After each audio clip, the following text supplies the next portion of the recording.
Brittany Payne has been living in Mexico since April 2021. A native of Washington, D.C., it was the COVID-19 pandemic that finally pushed her to migrate south of the border.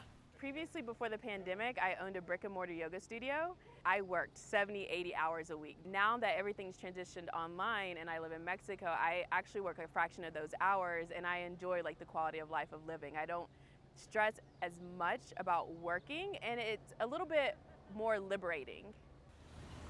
Brittany is by no means the only American to have moved to Mexico City recently.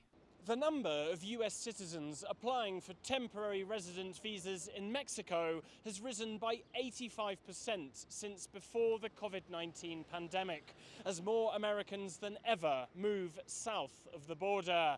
And here in Mexico City, it's neighborhoods like La Condesa, with its leafy spaces and Art Deco architecture, where they arrive. But while US citizens may bring a boost to the economy with their dollars, which go a lot further here, they are not universally popular.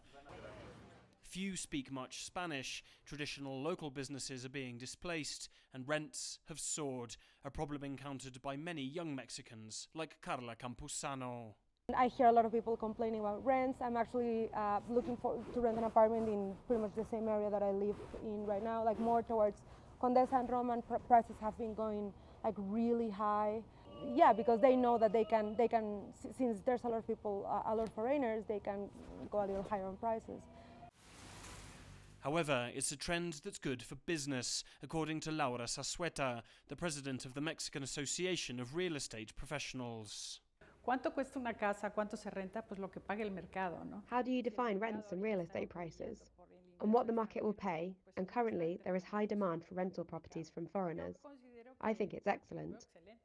From an economic standpoint, it's good for both our industry and for the country as a whole.